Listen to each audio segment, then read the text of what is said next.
Assalamualaikum everyone. Today I will discuss second chapter of leadership management. Just 1 second, मुझे अपना camera set कर लेने दें. ये रहा.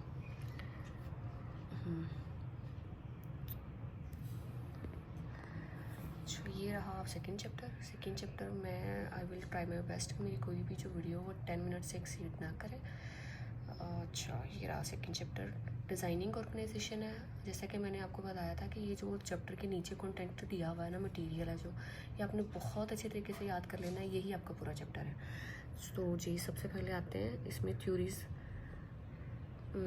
ये सबसे पहले ये देखें, इसमें जो डिस्कस किया गया है सबसे पहले थ्योरीज है.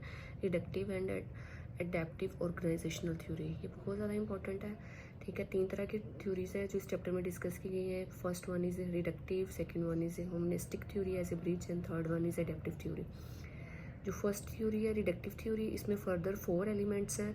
ठीक है, ये चैप्टर में आप आगे जाएंगे तो डिस्कस हुए हैं, मैं आपको दिखाती हूँ बाद में. जो फर्स्ट वन ये देखें, division and specialisation of labour. Second one is organisational structure. Third one is chain of command. और fourth one is span of control. ये रिडक्टिव थ्योरी है. ये पॉइंट्स अगर आप ऐसे लिख लेते हो, लाइक अगर रिडक्टिव थ्योरी है तो उसके फर्दर कितने हैं, 4 एलिमेंट्स हैं. ऐसे आपको चीज़ें याद करना थोड़ा ईजी होता है.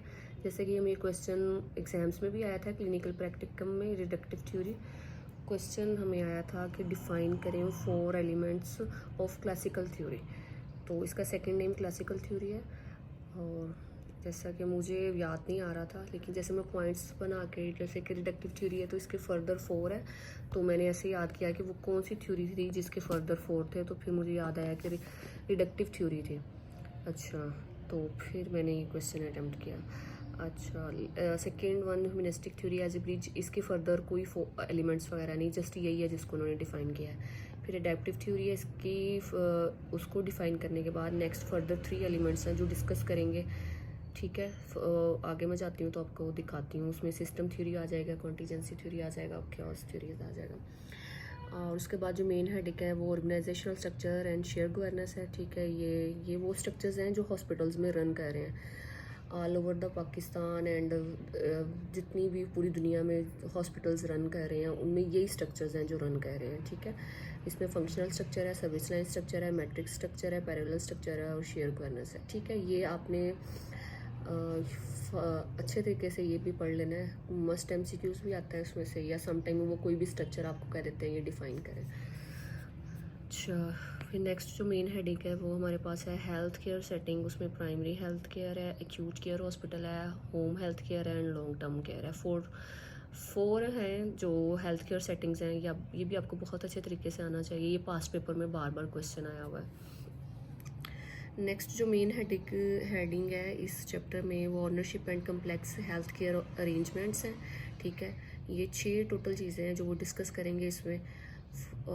जैसे कि ये देखें, फर्स्ट पे है ownership of health care organisation है. फिर second one is health care networks है. Third one is inter organisational relationships है. फोर्थ वन इज़ डिवर्सिफिकेशन है. ठीक है, इसमें भी फर्दर 3 चीज़ें हैं, वो आगे मैं जाती हूँ आपको दिखाती हूँ. ये भी इम्पोर्टेंट है. और कुछ नहीं तो MCQs मस्ट आ जाता है यहाँ से. Managed health care organisation and accountable care organisation.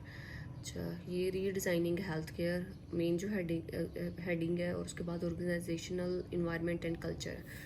ठीक है, ये जो लर्निंग आउटकम्स हैं ये भी आपने मस्ट पढ़ लेने हैं, क्योंकि जब आप ये पढ़ेंगे तो आपको खुद ही आइडिया होगा कि आप जब चैप्टर पढ़ रहे होते हो और बाद में जब क्वेश्चंस देखते हो आपको समझ नहीं आती कौन से क्वेश्चन में कौन सा आंसर लिखना है. कुछ तो जैसे ये जो फर्स्ट वन है ये तो आपको इजीली पता चल रहा है, लेकिन बीच में कुछ ऐसे होते हैं, लेकिन जब आप ये पढ़ते हो तो आपकी प्रैक्टिस होती है. और मैं आती हूँ ये रहा. ठीक है, ये की पॉइंट्स हैं इस चैप्टर के. ये मेन समटाइम यहाँ से भी एग्जामिनर डेफिनेशंस उठा लेती हैं, ये डेफिनेशंस आपको मस्ट आनी चाहिए. ठीक है, सबसे पहले तो ये चैप्टर में जो है उन्होंने सबसे पहले तो ऑर्गेनाइजेशन की डेफिनेशन है. ठीक है, ये रही. फिर ये फिलॉसफी की है, ये मेन ये रही. ठीक है, फिर उसके बाद ये वैल्यू की है. वैल्यू के बाद विजन की है और फिर मिशन की है. कोई भी ऑर्गेनाइजेशन बनती है तो उसका जो विजन और मिशन है वो स्टार्ट में ही वो डिसाइड कर लेते हैं कि वो कौन सी ऐसी चीज़ें हैं जो इन फ्यूचर उन्होंने अचीव करनी है, और वो अगर बनाया है इंस्टीट्यूट तो किस लिए बनाया। आगे ये रिडक्टिव थ्योरी और एडेप्टिव थ्योरी, ठीक है।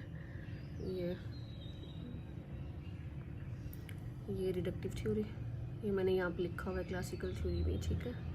ये इसकी जो मेन चीज़ें जो मैंने हाईलाइट की हुई हैं तो ये मस्ट आप रीड करें।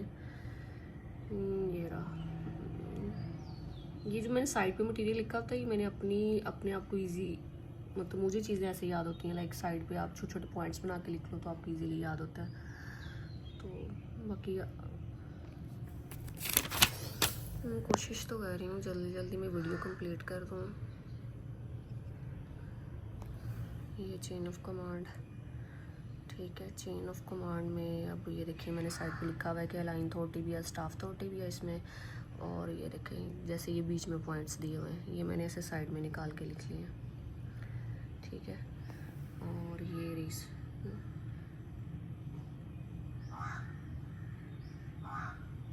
ये जो कुछ चीज़ें हैं ना ये मैंने एमसीक्यू से निकाल के कुछ चीज़ें लिखी होती हैं, जैसे वहाँ पे डेफिनेशंस दी हैं तो मतलब वो मैं निकाल के। ये रहा, जैसे ये चेन जो है हमारे पास पेन ऑफ कंट्रोल है, उसके फर्दर दो स्ट्रक्चर्स बताए मैंने कि टॉल होता है और फ्लैट होता है। टॉल को कॉम्प्लेक्स भी बोलते हैं और इसको सिंपल भी बोलते हैं। इसमें फ्यू मैनेजर चाहिए होते हैं फ्लैट में, लेकिन टॉल में लार्ज नंबर ऑफ मैनेजर चाहिए होते हैं। ये देखिए इसमें सेंट्रलाइज अथॉरिटी यूज़ होती है, और लेकिन इसमें फ्लैट में डिसेंट्रलाइज होती है। उसमें कम्युनिकेशन नोट ईजी होती है क्योंकि टॉल है, और इसमें कम्युनिकेशन ईजी होती है। उसमें मनी ज़्यादा चाहिए, इसमें नहीं ज़्यादा चाहिए।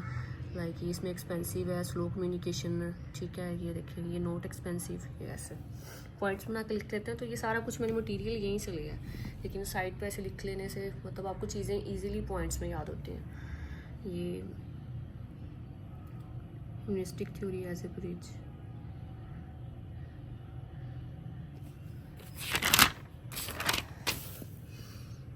ये वीडियो मैं जो बना रही हूँ मुझे पता है मोस्टली स्टूडेंट्स जो हैं वो कॉलेजेस में जाते हैं और बहुत अच्छा उनको पढ़ाया जाता है, उनको तो खैर ज़रूरत नहीं है। लेकिन ये वो स्टूडेंट्स जो आजकल कुछ स्टूडेंट्स हैं जो ऑनलाइन स्टडीज़ कर रहे हैं तो उनको नहीं आइडिया होता कि कैसे लेके चलना है, तो ये स्पेशली उन्हीं स्टूडेंट्स के लिए ये वीडियोस बन रही हैं। लेकिन अगर वो जो कॉलेजेस वाले स्टूडेंट्स भी कुछ होते हैं जिनको नहीं आइडिया होता तो उनके लिए भी बेस्ट है। ये जैसे अडेप्टिव थ्योरी में मैंने फर्दर बताया था 3 तरह की है, ये देखें। अब ये जो साइड पे ऐसे मटेरियल निकाल के लिखा होता है ना, ये जैसे जो हाईलाइट की हुई हैं बॉक्सेस में, मतलब ये चीज़ें इसमें डिस्कस की गई हुई हैं। ये देखें ओपन सिस्टम, क्लोज सिस्टम, ये इसमें ही है सिस्टम थ्योरी में ही। इसमें इनपुट आउटपुट थ्रूपुट है। जब आपको बुक मिलती है वो तो बिल्कुल ऐसे, मतलब ये सारा मटेरियल पूरा साल लगा के आप इस पर लिखते हो। ये कॉन्टीजेंसी थ्योरी, वीडियो मेरी बहुत लंबी होने की, ये देखें जैसे मैंने इसकी डेफिनेशन जो है ना वो भी मैंने ये वाली ये एमसीक्यू से निकाल लिया।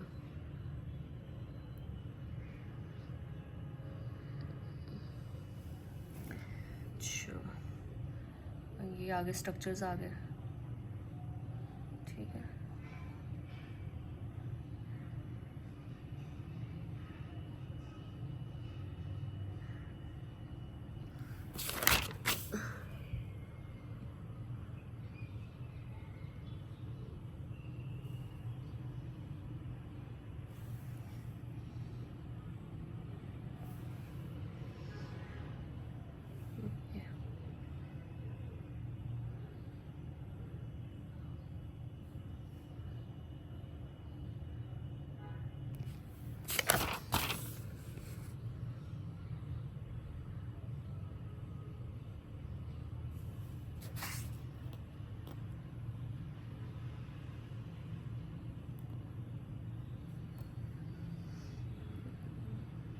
अच्छा, ये जो शेयर गवर्नेंस है इसमें भी ये 3 तरह के फैक्टर्स है, जनरल है, ह्यूमन है और स्ट्रक्चरल फैक्टर है। ये आप हेडिंग्स दे के भी लिख सकते हैं। और जैसे ये स्टार्टिंग में भी चीज़ें हैं ये जैसे मैंने की हुई हैं।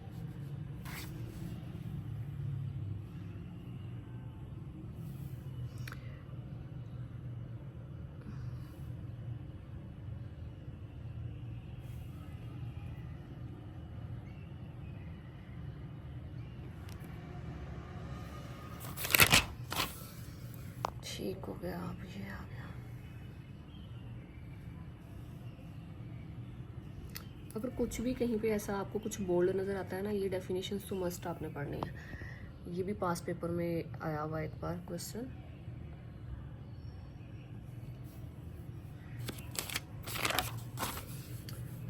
ये भी आया हुआ है।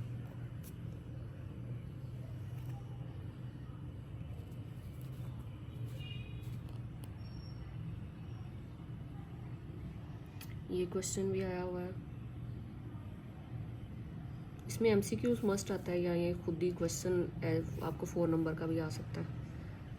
देखिए इसमें फर्दर 3 है, ये एक है, एक ये है और एक ये है।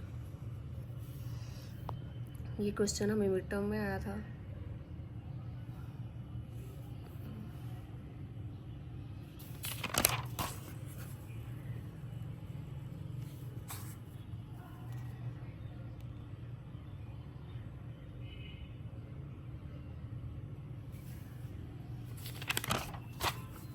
जी ओके जी, अल्लाह हाफिज़।